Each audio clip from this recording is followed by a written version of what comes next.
အားလုံးပဲမင်္ဂလာပါရှင်ဒီနေ့ဒီချေကို past simple အကြောင်းလေးကိုသင်ပါမယ်ဆိုတော့အောက်က example လေးကိုကြည့်လိုက်မယ်နော်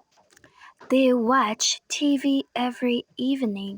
သူတို့ညနေခင်းတိုင်း TV ကြည့်တယ်ဒါကသူတို့အမြဲတမ်းလုပ်တယ်လှုပ်လေ့လှုပ်ထားရှိတယ်ဆိုတော့ဒီချေက present simple verb 1လေးနဲ့သုံးလိုက်ပါတယ်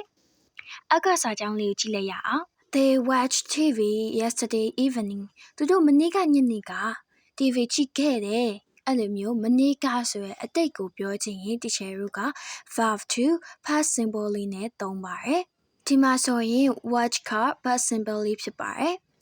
past simple ဖြစ်တဲ့ verb to ကိုဒီချေတို့က I will you they he she it အနေအများအကုန်လုံးနဲ့ပဲတွဲပါတယ်ဒီချေတို့ပုံမှန်ပေါ့နော် past simple လေးပြောင်းချင်ရင် verb တွေကို ed လေးပဲပေါင်းပါမယ်အဲ့လိုမျိုး ed လေးပဲပေါင်းရတဲ့ verb တွေကိုချေတို့က regular verb လို့ခေါ်ပါတယ်ရှင့်example ဆိုရင် work walk သူကို past simple ပြောင်းချင်ရင် ed လေးပဲပေါင်းလိုက်မယ် worked walk clean cleaned start started dance danced stay stayed need needed အဲ့လိုမျိုးလေးချေသုံးပါတယ်နော် Okay အဲ့ဆိုရင်အောက်ကစာလေးဖတ်ကြမယ်ဟုတ်ပြီအောက်ကစာလေးဖတ်ကြည့်မယ်ဆိုရင် I clean my teeth every morning ငါမနက်တိုင်းသွားတိုက်တယ် This morning ဒီမနက်မှာတော့ I clean my teeth ငါသွားတိုက်ခဲ့တယ်အဲ့လိုမျိုးပြောမတူဘူးနော်ဒီမနက်တုန်းကသူသွားတိုက်ခဲ့တယ် Terry worked in a bank from 2005 to 2011. Terry ကသူဘဏ်မှာလုပ်ခဲ့တာ2005ခုနှစ်ထဲကနေပြီးတော့နောက်17ထိအလုပ်လုပ်ခဲ့တယ်လို့သူကပြောတာသူကရောအလုပ်မလုပ်တော့ဘူးဟုတ်ပြီနော် Yesterday မနေ့ကတော့ငါ it rained all morning တမနက်လုံးမိုးရွာခဲ့တယ် It stopped at lunchtime နေ့လယ်လေးရောက်တော့ရက်သွားခဲ့တယ်အခုဆိုရင်မရွာတော့ဘူးပေါ့နော်ချေအဲ့လိုမျိုးပြောတာပါ We enjoyed the party last night မနေ့ကတော့ငါတို့ပါတီမှာပျော်ခဲ့တယ် We danced a lot နောက်အရင်လည်းကားခဲ့တယ် and we talked to a lot of people လူအများကြီးနဲ့လည်းစကားပြောခဲ့တယ်တဲ့ The party finished at midnight ပါတီကညဘက်မှာညလည်ကောင်မှာပြီးသွားရဲ့12နာရီပေါ့နော်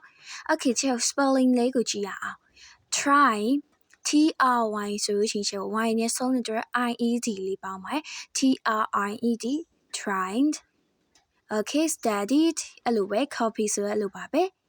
ဒီမှာ stop stop ကိုကြည့်လိုက်အောင်တော့စကားလုံးရဲ့နောက်ဆုံးအဆုံးရဲ့ရှေ့မှာဒီချေတို့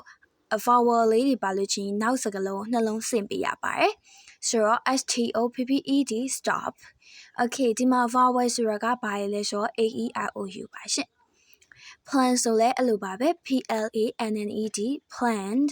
okay ကြည့်ရအောင်နံပါတ် C လေးကိုသွားကြမယ်နော် chill verb တွေမှာဒီချေတို့က irregular verb တွေရှိပါတယ်ပုံမှန်မဟုတ်ဘဲစာကလုံးကနောက်တစ်မျိုးလိုပြောင်းသွားတဲ့ verb လေးတွေပေါ့အဲ့အမျိုးကိုဒီချေတို့က irregular verb လို့ခေါ်ရနော်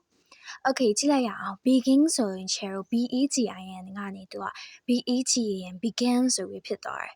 အဲ့အမျိုးဆိုချေတို့ irregular verb ပေါ့ဒီ irregular verb လေးတွေကိုနည်းနည်းလေးတော့ကြက်ကပါမယ်ဒါလေးတွေကိုလည်းဒီချေကိုတခြားလေးမှတ်ပြီးတော့ကြက်ပေးထားအောင်နော်ဒါဆိုရင်ဒီချေကိုအောက်က example လေးတွေကိုတွက်ပါမယ်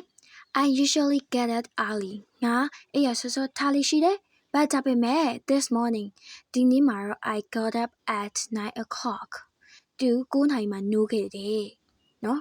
We did a lot of work yesterday ငါတို့မနေ့ကအလုပ်တွေအများကြီးလုပ်ခဲ့တယ် Caroline went to the cinema 3 times last week Caroline ကရုပ်ရှင်ရုံကိုလွန်ခဲ့တဲ့အပတ်တော့3ချိန်တောင်သွားခဲ့တယ်တဲ့သူအဲ့လိုပြောတာနော် James came into the room Jane ကရုပ်ရှင်အခန်းထဲကိုဝင်လာတယ် took off his coat and sat down သူဝတ်တူကိုအင်ဂျီကိုချစ်ထားပဲသူက sat down ထိုင်ခဲ့ပါတယ်တဲ့ဒီနေ့ကတော့ဒီလောက်ပါပဲဆိုတော့ see in the next video